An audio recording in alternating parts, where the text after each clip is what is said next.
Well, thank you very much, and welcome to Dan O'Day, CEO of Gilead. You know what that is because he's been in the news and the company's been in the news, and it's a great American company that's done incredible work on HIV and hepatitis C. And I hear that that's what's happening with hepatitis is a great medical story, really a great medical story. I've been hearing about that. It's fantastic, Dan. I'm pleased to announce that Gilead now has an EUA from the FDA for Remdesivir. And you know what that is because that's been the hot thing also in the papers and in the media for the last little while. An important treatment for hospitalized coronavirus patients. And it's something, I spoke with Dr. Khan and Dr. Fauci. I spoke with Deborah about it, and it's really a very promising situation.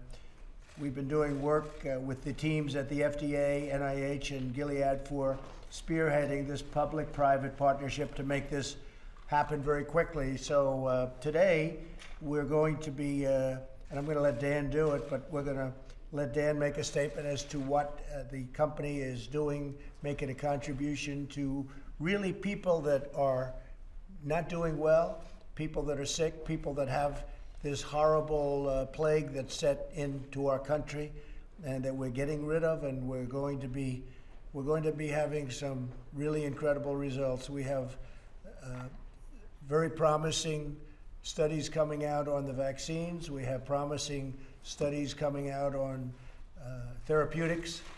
And the first one is from Dan and Gilead, and I'd like to maybe have you say a few words, if you would, Dan, as to number one about Remdesivir to start off with, and also the contribution being made by your company, and we very much appreciate it. Sure. Thank you very much, Mr. President. Thank you for having us here. Thank you, Mr. Vice President, for the collaboration that we've had. Let me start by saying on behalf of, I know all the colleagues at Gilead, we want to thank all the collaborators that have brought Remdesivir to this point. And that certainly includes NIH and Dr. Fauci and certainly Commissioner Hahn and many, many more people that have been a part of this to bring this to where we are today.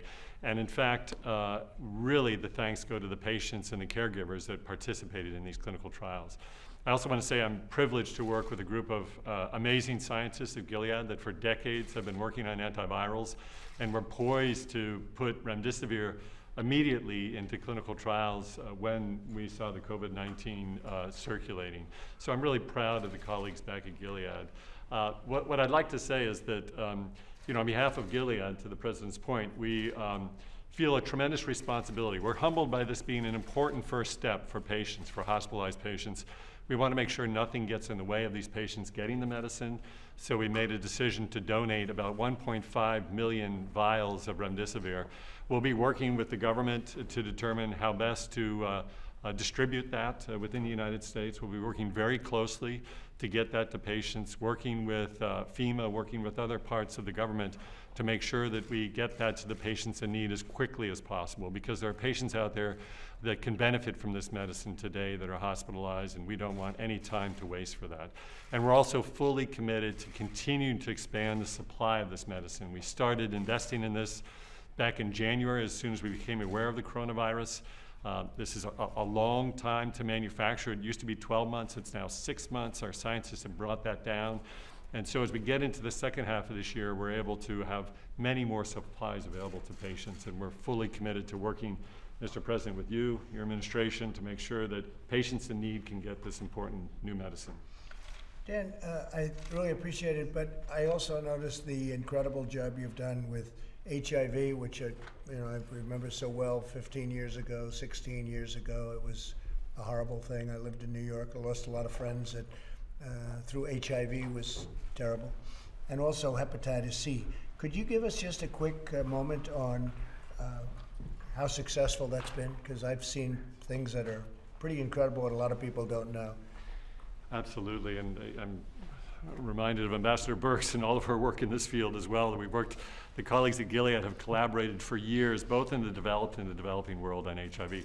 I mean, it's really astonishing. This is one of the reasons why when I joined Gilead a while ago, the reason I joined is because of this progress. So you remember, of course, yes, back when HIV was a death sentence. And now, thanks to the scientists at Gilead and elsewhere, we've turned this into a really chronic disease and also a preventable disease.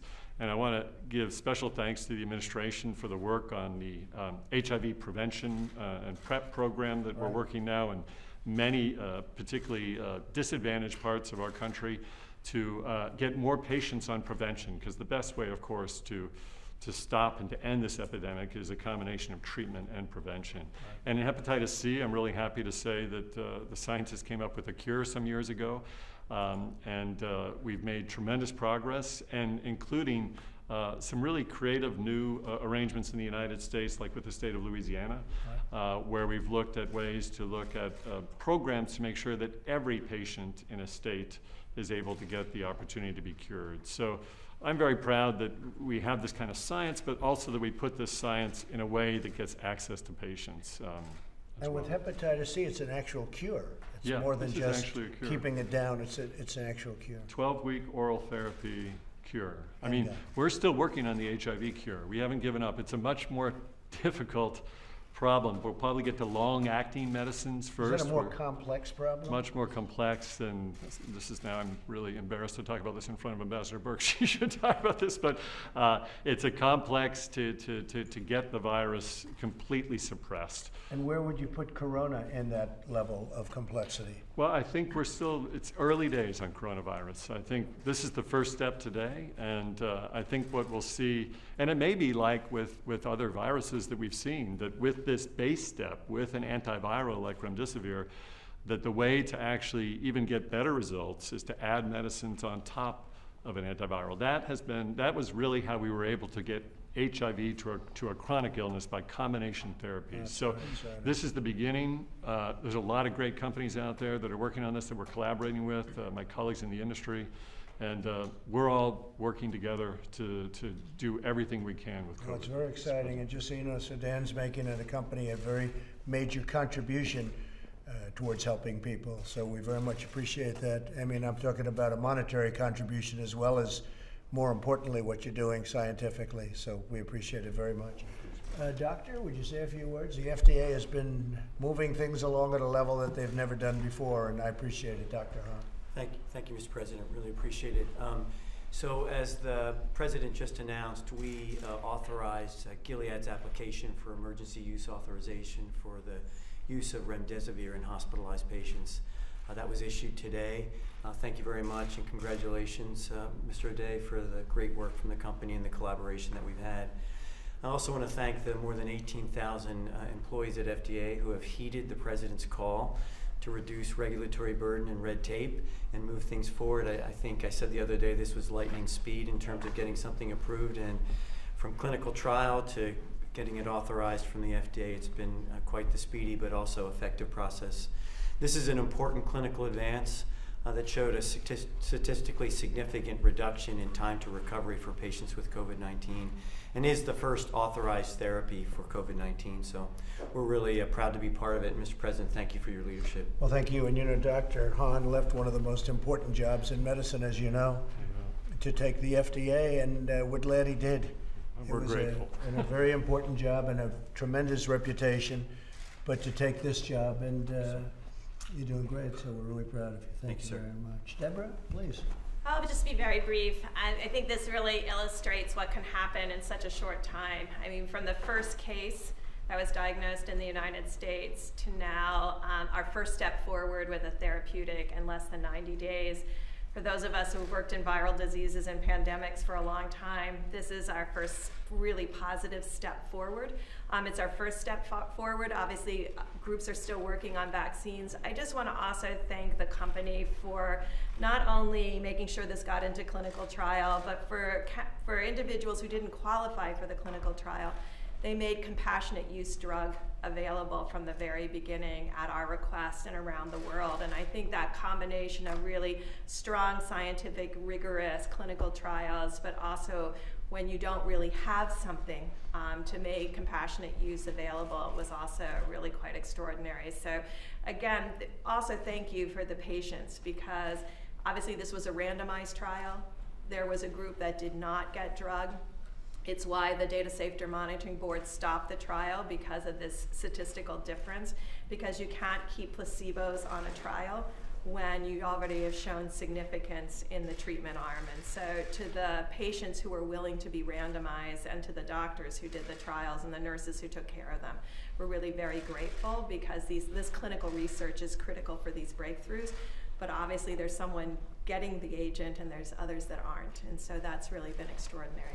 Thank you very much, Sabrina. You know, while we're here and we have the media, I'd like to just maybe have Alex discuss it for a second. We will be AIDS-free as a country, and I used to say 2 years ago, 10 years, and now we're down to 8 years, and maybe even sooner than that, working with Gilead and other companies, and working with the great people that we're dealing with medically in our country. And maybe you could say something about that, Alex, because when nobody knows you could even do that, but we're looking to be AIDS-free within the United States within 8 years. We started it. Frankly, it could have been started in the previous administration, and they decided not to, and I decided to do it. So please, Alex. Well, again, it's a bit embarrassing to be talking about HIV/AIDS standing next to Dr. Birx, so she can correct me as we go. But really, thanks to President Trump's leadership, the tools were there. The tools were there to end the HIV epidemic in the United States, but it was the President's call in the State of the Union address that brought everyone together, including this great company Gilead and the United States government, all of our partners, to actually end the HIV epidemic. And the tools are that you need to diagnose individuals. So part of that is getting people that are in underserved areas. We particularly have African American males in southern rural communities. We have Native Americans. We have many underserved who are not getting diagnosed. If we can get you diagnosed, we can get you on therapy if you are positive for the disease. And if you're on therapy and your viral load is undetectable, you are untransmissible. You can't give that virus to somebody else if you stay on therapy. And our amazing Ryan White program has an incredible over 80% success rate at getting people who are positive to be undetectable by being compliant with their drugs. And then if you're negative, but you have behaviors that put you at risk for getting HIV, you can take PrEP. You can take the product that with compliance, it keeps you 97% chance that you won't get the HIV disease also. And so the tools are there. It's about execution and blocking and tackling, and that's what the President's leading, and we've gotten the funding from Congress for this. So we really have this in our grasp, but the tools were there, but it took President Trump's call to action to make this a reality. My first year in office, I was being briefed, and they told me that this is a possibility if we wanted to do it. I said, who wouldn't want to do this? And everything's a lot of money, but this is small money compared to what we're talking about. And I'm somebody from New York who lost a lot of friends to AIDS, a tremendous number of friends. Some of the most talented people that I knew I lost to AIDS. And it's incredible. Do you have anything to add to what, because you are, I mean, you're the real expert on AIDS and the eradication. Anything to add about eradication in our country?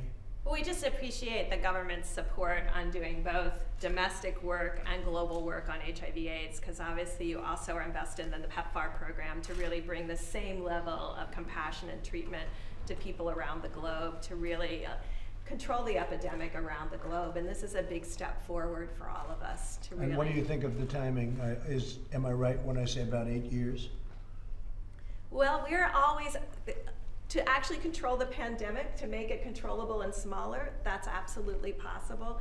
To eradicate it, obviously we need a vaccine or a cure. There are groups working on that under your direction to really ensure. How is that coming? We make forward progress in vaccines and then a little step backwards and then forward progress. Tough work. It's tough work, and the cure is tough work, but your scientists are working on it around the clock and around the world. Good. That'd be terrific. Mike, please.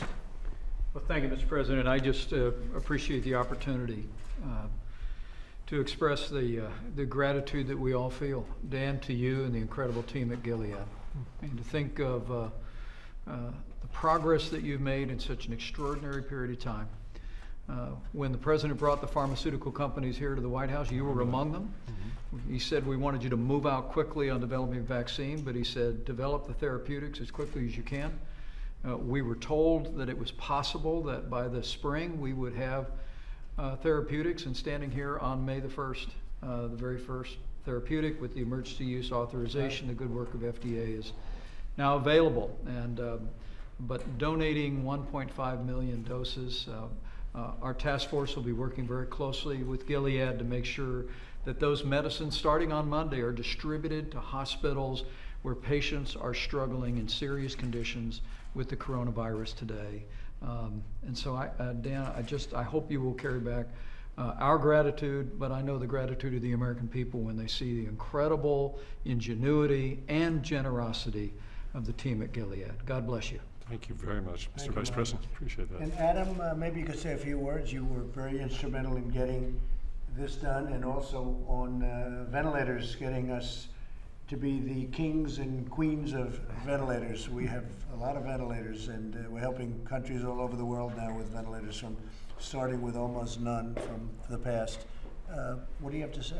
I think thematically it shows the strength of the public-private partnerships that you've led, that you, the Vice President, that all of us have been working on. You talked about ventilators. I know, Mr. Vice President, you just visited the GM plant.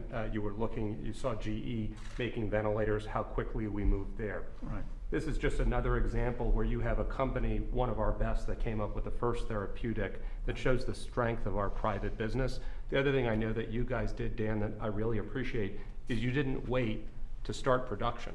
Right. And that means we're going to get doses next week because they ramped up production and didn't wait because they wanted to help Americans. So I think it shows the strength of our private business, and I'm very proud to be an American. So that would mean that you were so confident in what you were doing early on that you were able to project. I would love to say we were that confident. We really weren't, but we saw the incredible human need, and we said, in the event that this is successful, we have to plan for success, and that's just the way that we operate. And I'm proud to work for a company that takes those type of decisions. And how many doses are we getting from the standpoint of the country and the contribution? So we're particularly with the news around the fact that some patients, as Dr. Hahn mentioned, can benefit from only 5 days of treatment, which I think is a real benefit, by the way, for patients to get 5 days of IV, and if they're improving, to get out of the hospital. Great for them to get back to their loved ones, great for reducing the burden on the healthcare system. And then that 1.5 million doses goes longer, right? So we're talking, about more than 100,000 treatment courses, which again, we need more, and we're still ramping up, and we're going to have more in the second half of the year. That's a great start. But at least it's a start, and the most severe, the most serious patients, I think, we're the ones that we'll work with the Vice President and his team on to make sure that we get it to the most serious patients first. That's a great start. Thank you very much, Dan. Thank you very much. Thank Gilead. Thank you very much. Okay, thank you. That's fantastic. We'll be seeing you all in a little while. Thank you very much. Thank you.